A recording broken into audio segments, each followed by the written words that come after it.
10 minutes to 11. Friday night. And time to shoot another sit down in the Word. Got something to show you here. And my friend Doug made this. What a cool thing, huh? Doug's got a pretty good hand. And you know, he's got my book up here, and that's a pretty good representation of my hummingbird. Thank you, Doug. So, I'm messing around with the puzzle a little bit today. Added some pieces to this section here, got a little bigger. And I got 3 pieces here that went together, and 6 pieces right here. I had 2 up here, added 1 to that. And 1, 2, 3, 4, there's a 6-piece thing going on here. I think I had 2 pieces. And the gas pump, I still can't seem to get this little end end piece. Whatever. I had a talk with Mark Palladino today. we were laughing. You know, every time we get together on the phone or otherwise, Mark's got a memory like an elephant. I mean, I've got a pretty good memory too, but I think he takes the cake. He remembers, you know, some amazing things. We were walking in an open marketplace, crowded, sunny summer afternoon, and if I remember right, it was my first time having an orange Julius. Mark, and he says, "You ever have an orange Julius?" I'm like, "What are you talking about?" He says, "Oh, you got to try this." So, man, I was amazed. It was really wonderful. So we're standing there and we're watching the crowds, you know, and we're looking at the people who had walked past us. Some of them were milling around. And I just yelled out into the crowd, "Hey, stupid!" Just to see how many people would turn and respond. How many people thought they were stupid? I guess I was always making a study in human nature. But you know, I didn't remember that. You know, and Mark will remember these moments and bring them up. And then, of course, you know, we're talking about the songs because as I speak, he's in the studio now, and they're organizing what we have on the hard disk. 14 reels of tapes. On the hard drive, it just looks like, you know, 14 files. And we don't know, file number 1 could have 6 songs, it could have 12 songs. We don't know. That's what he's doing now. He's going to take all that and transfer it to Pro Tools, and then take, this is going to be it's going to take him some time. You're going to take one file, open it up in Pro Tools, and just play through it. I imagine from the waveforms, they'll be able to see where there's a silence. You know, they can mark that and the next thing picks up, it's going to be another song. Anyway, he's must have a hair over here poking up and tickling my nose. Can we go home now, you know, because then I won't have, like, you know, radical hairs. Won't have to trim the mustache. Won't have to do this to the beard all the time. Anyway, you know, that's where he's at. And again, he was talking about the song Runaway. That one, I guess, I don't know, he got to listen to a little something on his way home in the car last week when he was bringing the master hard drive home, and that's the one song he heard, and it stood out. I can't wait. This is gonna be a long process, though. It's we're coming on to the end of January already, and I imagine maybe around the first week of February he'll be sending me files, and oh, here's reel number 1. Now the cool thing is, and like I said, I have to drag out my songbooks. I've got, I don't know, 3 or 4 of them. There's more than 300 songs written down, when I wrote them. But let's say, he sends me reel number 1. Here's the song Runaway. I don't remember when I wrote Runaway, but I can find it in my songbook, and that'll tell me when I wrote it, where I was when I wrote it, who and what I wrote it about, why I wrote it, all the lyrics with the chord progression, written down. Probably, hopefully, I've written down the copyright number that goes with it. I'm pretty sure I did that with all my songs. That'll make it easier, because that's another thing. Go to the file cabinet, pull out all the copyright documents, and see, okay, Runaway is in this. I used to do a book of songs at a time, 10 songs under one title. That way I could copyright those 10 songs with equal protection for $10, as opposed to having to spend $100 to copyright 10 songs one at a time. I was pretty good at that stuff. Anyway, I can find out, okay, here's the songs, here are the titles, and I'll know, if I wrote a song, let's say, I may have written, maybe, let's say 10 songs from February until June of a particular year, and I go out to LA and I've got 10 new songs. Or I may have been in LA and I've got a batch of 10 songs, and we haven't been in the studio since. Mark takes me in the studio, and you'll see the titles of those songs that are on this one tape were songs that were all written within a 3 to 6 month period of time, something like that. So it'll be easy to know when the songs were written, also according to the copyrights, because they're all dated as well. But it's gonna take I think quite some time, perhaps come March. We might say, okay, here's what we have. We have, I don't know, 14 projects, 10 projects, so many songs, whatever. And there's a lot of different things we can do. We'll see how that goes. I'm in prayer about it every step of the way. So I know that however it unfolds, it will have Abba's anointing on it, and it will be something special. Speaking of that, I just put up a video on my YouTube channel titled Matan. Now that video was made, I don't know, a year ago, something like that. It's just that I've been bringing all of my videos that were on Vimeo that I didn't have on YouTube. I'm bringing them over, and as of today, my entire catalog of videos, more than 700 that I've put together in the past 9 or 10 years, they're all on my YouTube channel. Now the Matan video is about an hour long.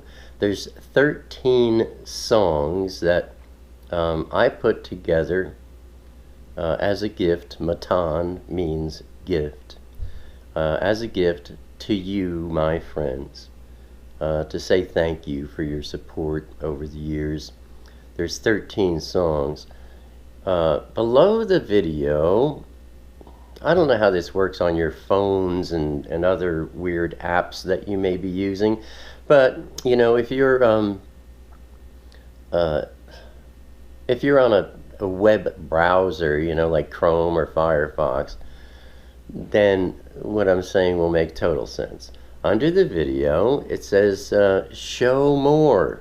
A lot of people don't seem to pay attention to this, or maybe they're on their phones and they don't see show more because it's the app does different things.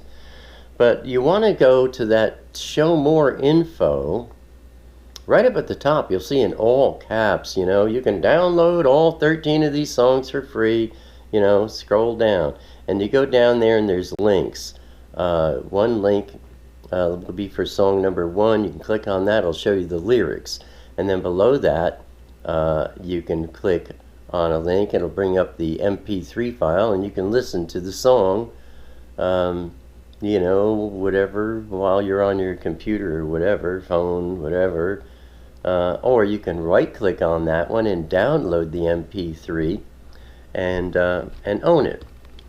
Further down, you'll see my P.O. box, my mailing address. And all you have to do is send me a note with your name and your mailing address, and I'll take a hard copy of the CD and mail it out to you free of charge on me. This is a gift from me to you. So that'll be pretty interesting because, you know, there's 13 songs, and you know, watch the video first. You'll hear each song in the background while I'm telling the story behind the song. Some of these stories are so precious.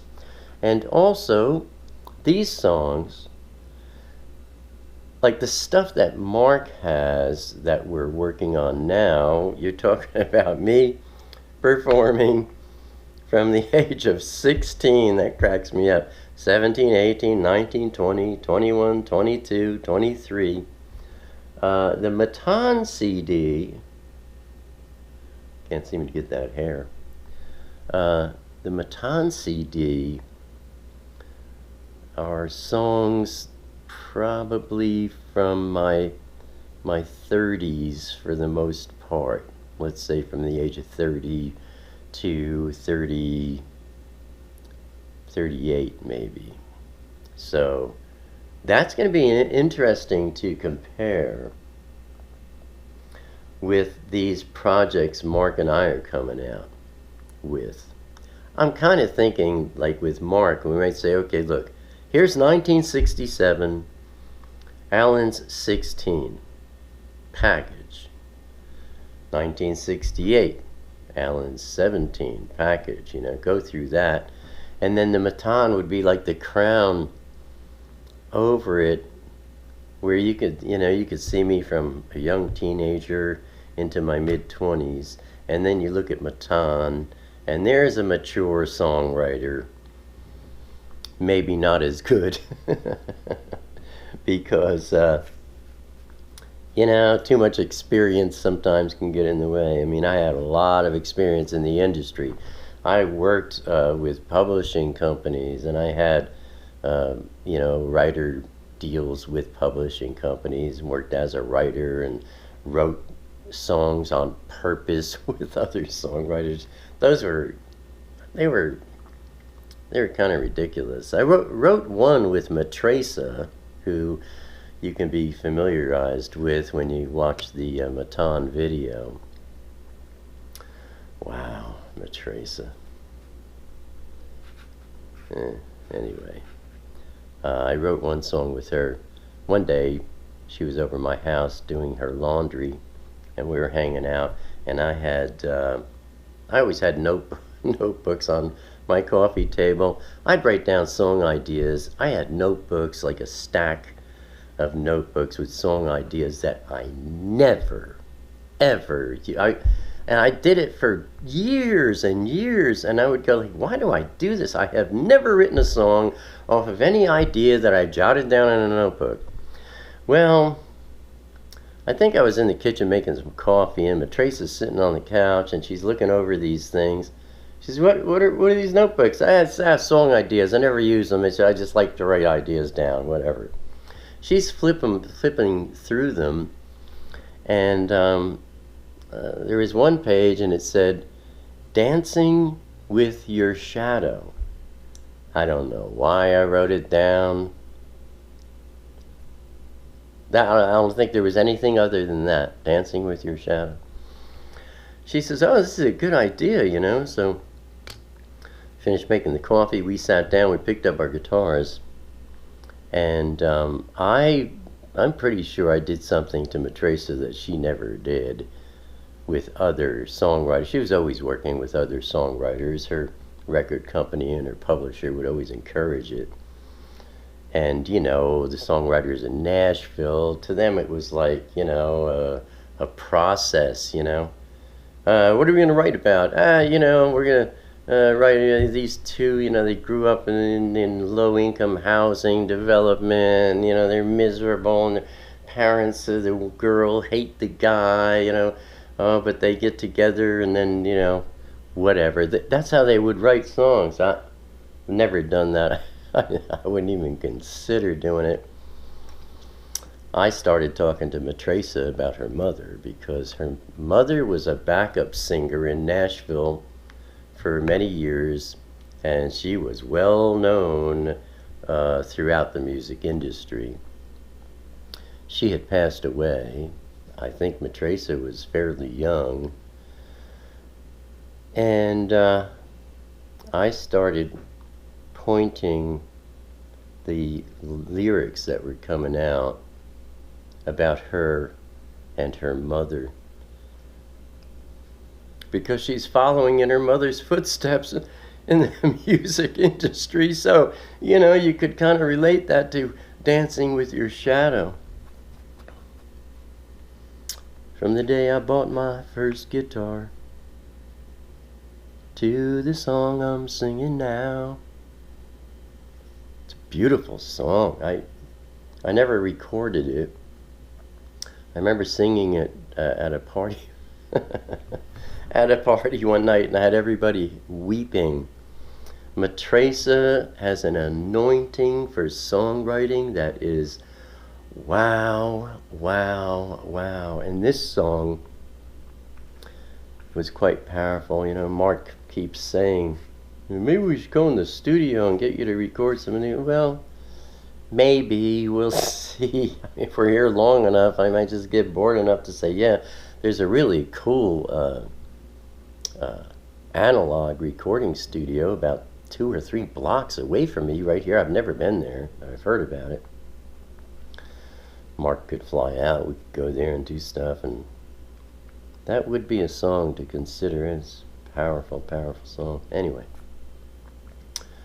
So, you know, the Matan video's out there.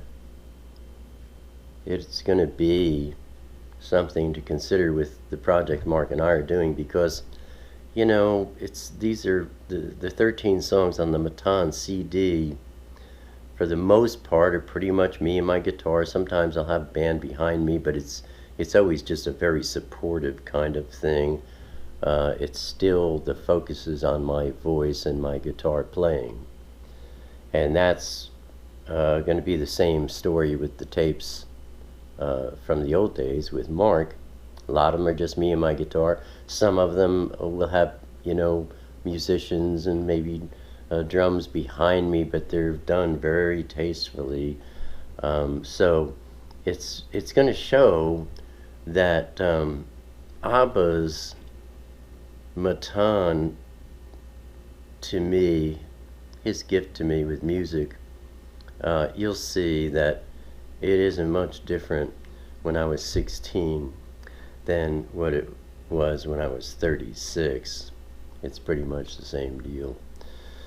So, I don't have much to say beyond that. It seems to be the only thing that's on my mind. the puzzle, somebody somebody mailed me a puzzle. I don't know who sent it. It came in today's mail. This week's mail, I should say. My sister brings my mail over from the post office once a week, and somebody sent me a puzzle. It's like a couple of guys sitting down, a couple of like Syrians sitting down with a bunch of Syrian bread, you know, which really bugs me. I'd love to have one of those to eat, because I think I said in one of the previous Walk in the Words, this, you know, what do they call that bread? I can't even think of it, because I hate it so much. They have this little flat bread, you know, supposed to be Mediterranean, Lebanese, pocket bread, maybe they call it that. This bread is so stupid, it's a sin. It's an absolute sin. It's not right. It's full of sugar. It's just garbage. What I grew up with, the loaves were like this big. We used to go to Brooklyn to get them, and you would tear it, and then to the pocket, you couldn't open it up. You had to get your fingers in there. There were fibers that went back and connected the top layer to the bottom layer, and you had to pull it apart. And there was no sweetness. It was very thin, kind of a salty bread. I loved that bread. I haven't had it since I was 18, and I've complained about it ever since. So this puzzle is now I'll see if you can see this picture. You know, they're sitting down there with the bread, Aramaic style. Anyway, you know, there's that. I don't know, you know, I'm not even really working too hard on this. If I did, I think I'd have it together in a day, but I really don't care much about this puzzle. It's only here as a distraction while I'm shooting these Sitting in the Word videos. I'm starting to think about, oh, March and April, come on, I want to get back outside with the camera on the stick. I need some fresh air and get some exercise and whatnot. Anyway, that's that. Last night we had our live stream number 3. I love it. I love doing the live streams. It's a lot of fun. I love, I love the way Caregiver handles everything. You know, that's not an easy task, man. Those questions are flying past her. She's grabbing them, and but you know, the Ruach has his hand on her, and she's doing a great job. And then, you know, she'll throw a question at me, you know, like, what do you think about pot? I'm like, pot? Who brought this up? You know, we're going to talk about pot? It's supposed to be questions about Yahweh's word, you know. Well, okay, you know, but, and I'll talk about pot, and I'm not going to be, you know, Mr. Goody-Goody Two-Shoes and say what, you know, people who want their ears tickled want me to say. I've never been, you know, mainstream anything in my opinions. So I told everybody what I thought, you know, and a lot of people embraced it. One woman really, really complained. It's like, how dare you? You know, it's like as if I'm selling weed to minors or something, you know. Some people, they have no education. They just, oh, it's like you're saying it's heroin is okay, you know. They have no idea what they're talking about. And, you know, she was like mad at me for doing it. And, you know, I'm cool with that. It's like people like that, good, I don't want you around. If you're not, you know, if you're not interested in being honest with yourself and finding the truth about things instead of just believing what the media wants you to believe, then go away from me, because that's got nothing to do with the kind of fellowship we have here. Boy, read some of the comments under last Thursday's live stream. There are people, and I said it because I know people who have had serious health problems, and nothing would help them. In fact, they were taking pharmaceutical drugs from doctors.